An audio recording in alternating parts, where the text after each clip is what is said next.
So basically, they haven't fought in a while, even though Spargo was in Japan not too long ago. Kameme had an entire child at that time. El Gil Brujo, K-pop didn't exist 4 years ago. Hey, he probably did. Yeah, no. Like at this point, my man Kameme had a son, and Spargo finished high school, bro. Like, and that's and I wish I was like joking or something like that. Spargo is barely finishing high school, and he look at the lot of pressure on him to try and prove he's top one, but you know what? That's the expectation. El matchup de las matemáticas, ¿cómo te la sabes? I'm not that good. The math matchup, how you good with that? But you know what? That's where it gets right into this one. These two taking us a little bit of throwback. It's very some Smash 4 vibes. Kameme is going to be rocking the Sheik, and there we go. The fair carry to work its magic, but Spargo able to fire right back. And now they go right back to center stage, sir. At this point, Cloud is looking quite well right now, knowing that he has to play at a distance, trying to catch him, lacking with a cross slash there. Unfortunately, Kameme doing a phenomenal job at trying to challenge it. Spargo, knowing that he has control over the ledge, while Kameme tries to sneak in great extensions there. That's going to be a lot of damage, but it's not going to be enough to get the stock. Okay. Whereas in contrast, you got that limit cross slash on the back. It's got to hurt quite a lot. And you see right there that cross slash, it was a big call out because he knew that he was going to try to nair right there, and he punished the little frame of that small window that she can be punished right there. And the thing is, limit cross slash comes out so fast that it's just very, very good to punish those type of interactions right there within the ledge. We see Spargo once again struggling at the ledge. We have Kameme though with the combos, goes in for the Blade Beam, stop him from charging his needles completely. We see that hit. The thing is, the damage that Kameme is dishing out is looking pale in comparison to the one that Spargo is doing, because a couple of interactions, you see Kameme 40% off of the entire combo, and Spargo only needs like lull, back air, into grab, into cross slash, and that's it. Like, you already did like a 60 damage off of that. That's a comeback difference. Yeah. So that's just the damage output difference as well. Spargo able to kind of wield this advantage, wield this lead right now. Trying to get big up smash call out. Instead, Kameme holding his ground firm, able to strike and finally square us up stock-wise, but oh my gosh. Cloud with iframes off the Angel platform is probably one of the scariest sights to see in this game, sir. By the way, shoutouts to GSM Boyd chilling in chat, telling us what we all already love know. to hear. Yeah, she can't kill. There it is. Unless it's yours, bro. Unless it's yours. There you go. Así me gusta, barbón el muchacho. Boyd, please sponsor me. No, I'm joking. Great job here from Spargo, who's doing phenomenally at this point. This is feeling quite dominant from the competitor from Tijuana, Baja California. It's looking quite aggressive, and it's understandable because Kameme is struggling here, because even though he gets the extensions, damage is not there, and of course the killing blows are not quite there yet either. All right here we see him at the edge once again. Ooh, tries to go in for that tipper up smash. Not quite going to be enough to doesn't even hit him at this point, and Spargo just goes in for the drop down bear. That is just his bread and butter overall. We know that Spargo has those frame perfect landing back airs, and right there just getting the punish without any sort of a instance where he hesitated at all.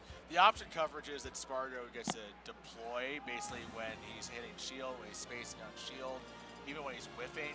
You know, when he's able to come up with the follow up, even on whiff, they're just way more powerful than anything Sheik can kind of wield. Yeah. And Kameme, I mean, like, he has to kind of like try and figure out a way to take the lead early and kind of gain control. But honestly, if there's a matchup, you know, we had Boyd in the chat earlier on, one of Spargo's memorable losses this season was to the Sheik, so you have to imagine that was probably in his head when it came down to the nitty-gritty. But we got Kameme with character swap going Sora. This is the character that did allow him to get past Meister, and it was also with the added advantage of a different character in Game 1, sir. Yeah, this is interesting. This is a very interesting matchup change, or at least a character swap here from Kameme.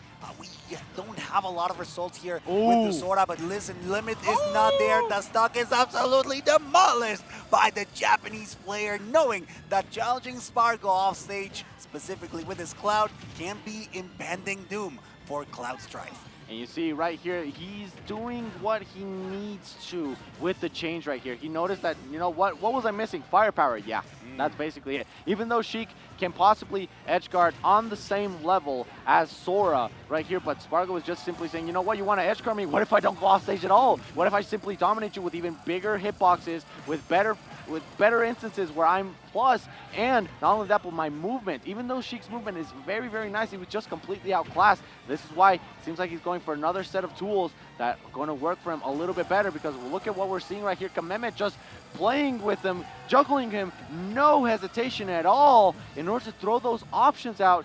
And not only that, but simply place a little bit of a question mark on Spargo's approach. And this character pivot is kind of proved a boon to Kameme so far. The main punish options are there. And he's definitely gotten a move. Tailwind here, the squaring and showdown, but Spargo able to square it right back up, and he's got full limit charge. You gotta be careful if you're Kameme. You don't want to get too close to Cloud Strike when he's about to pop off. Great job there from Cloud, from Spargo specifically, to get a little bit of damage there. Sora could struggle here, especially against Cloud with Rage. That is going to be easy damage, and now maybe getting a little bit closer to kill percent. Every single touch of that blade could be deadly, but the up B out of shield, even though it doesn't take the stock, that is going to be actually quite catastrophic for Spargo as he tries to regain control. Now watch out, because the edge is Spargo's best friend. Kameme hadn't given Spargo a gift at all for most of that stock, but finally they fell by the cross slash. Now let's gotta be careful. Spargo trying to edge this excellent edge ledge trap, and there was no room for Kameme to survive. Yeah, that the limit climb hazard is so harsh sometimes on those punishes. He's able to go in, no problem. All right, barely jumps off of that down smash wherever Kameme. I haven't seen Spargo punish Kameme's recovery. You know that he can hit him from above, like we saw Meister do before as well. The thing is, it seems like Kameme, Spargo is respecting it a lot because he doesn't want to be hit and take damage where he doesn't need to. So he's playing it safe, respecting Kameme's options, as a lot of players tend to do with Sora, especially within this instance, sir. So far, it's looking great for Cloud, for Spargo, who's currently punishing Kameme at every single attempt. Miss attacks. That's Spargo's favorite dish. Careful here. Now it's time for the comeback. Let's see what the Japanese player can do with this aerial opportunity. But again, that up B is going to allow Spargo to get him off. Now that limit is out, we are about to see something magical happen here. Maybe that dreaded up B, La Esparguinha, as I like to call it, but those backers are just as deadly. Let's see what happens here at the ledge. A little bit of stalling and switching sides entirely. Nope, that's just a fake out. Is it though? Is it though? Cloud's the no-limit soldier when being piloted by Spargo. He didn't need to have that blue power-up. Able to completely track down Kameme and make him pay for wasting his time down below. Man, just Spargo overall with that dash attack. It's not the first time that he caught Kameme's neutral getup. It was not once, but twice with the first with the limit climb hazard, right? Yeah. And then with the dash attack. And he's returning to Sheik. Interesting. I think that he fared better with Sora rather than with Sheik, but maybe he knows something that we don't. Maybe he started to notice that there was some outstage play that maybe he could have played a little bit better with Sheik, or maybe just simply applying even more pressure, Fro. Or he just wants to go out on his sword. He wants to go with the character he feels the most confident with. Yeah, maybe true. The character that just kind of feels like the tried and true character to go back on. Kameme's got a crazy roster of characters, so he knows better than we would about what we go for in this set of circumstances. He's been here before. After all, we've said it a couple times before, Japanese players tend to do this with their counter picks. They will be looking a lot into that. They don't have the same brain cell of just like, hey bro, you want to go PS2? They go for the counter picks. They know, they have the knowledge, and they do try to maximize every single opportunity that they have. Kameme extending with the bouncing fish back here, barely missing there. And now it's Spargo's opportunity as he holds center stage. Just a toe's breadth of space away from connecting with that back air. You know, Kameme's going to want that one back, Dio. Yeah, he actually used the phantom footstool right there. Sheik is super light, gonna eat that back air for breakfast, lunch, and dinner. And now it's up to Spargo to extend his lead ever so much. However, Kameme wants to retaliate on the offensive. Great smash DI in order to avoid that climb hazard downfall. And now Ooh, Spargo once again falling with these aerials. These aerials are super good. Reminder that this character was a problem back in Smash 4, and this is actually something that we see quite a lot. We see the fair once again on the ledge. Kameme has to retreat within these instances. Goes in for the side B, try to close it out sooner than later. The jab barely stuffing everything out, Cirque, and this is looking quite dim right here for Kameme as the percentage rises. The tension does too. That was kind of nice there from Spargo, knowing that he can keep on challenging Kameme. Great dodge, but the forward smash, the up smash rather, el machetazo there from Spargo's Fusion Blade, knowing that as soon as you are within its range, you're absolutely decapitated. Other than that, the pressure that Kameme is trying to exert is fairly non-existent. And Spargo still on his first stock with almost full rage and still not letting go of that violence that is very characteristic of Mexican competitors. Spargo playing like he knows the throne is his to claim. My man is just on one. He's spicy. He's looking to try it again. The fair, the mix-ups on mix-ups, the options. Okay. And finally, Kameme able to fire a salvo back. But the light at the end of the tunnel for Kameme is growing dim. My man maybe charting a course, maybe taking a plane directly to loser side. If Spargo's able to complete this edge guarding Spargo in style. Moving on, defeating Kameme in a solid 3-0. Very solid, I would dare say even.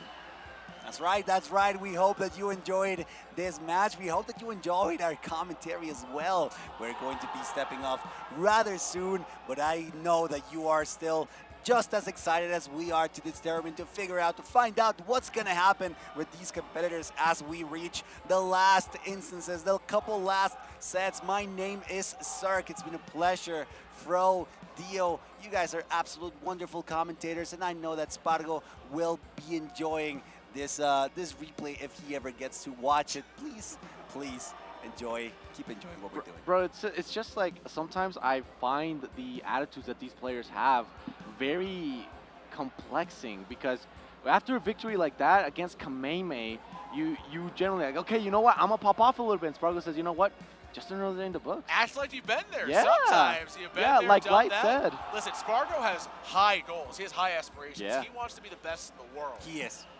And there's a case for being Say the it. best in the world. Say it. Dilo. Say Dilo. it, bro. Spargo's the best in the world. Esto, así mero. Yeah. And I mean, the way he played against Kameme, bossing him around, just able to make him panic pick or go off the Sora immediately. It never felt like any of those games were in doubt, fellas. I mean, the way that he was playing was so on point. He was pausing the right moments. He was just unfazed by any kind of trick that Kameme had. Look at that. Able to just anticipate or at least have an option set for when Kameme tried to hopscotch through the limit blade beam. Just crazy stuff there. And Spargo, just in style. This is what we've come to expect from Spargo. The only way up for him, or the only future for him, is up, basically. But we're going to wrap things up here, so I'll just say my piece. This has been a blast. It's been an honor and a privilege to come out here and be a part of the Mexican Smash scene, part of this international community. Yeah, it was Leo. And be a part of this event and this Top 16 cast. So from the bottom of my heart, thank you so much to everybody here that's been so welcoming. Thank you so much to the Smash Factory Gaming crew for hiring me, and for obviously you fine fellas for joining me in this casting block. It's been a blast. All right, that's it. I know you guys are stuck in hell, so please stay tuned. I know that you will keep enjoying the incredible matches, the incredible commentators that are about to pop in. Follow Dio on Twitter. Follow us. I got it in chat. I got it in chat. There you go. That's our socials. Make sure to check us out.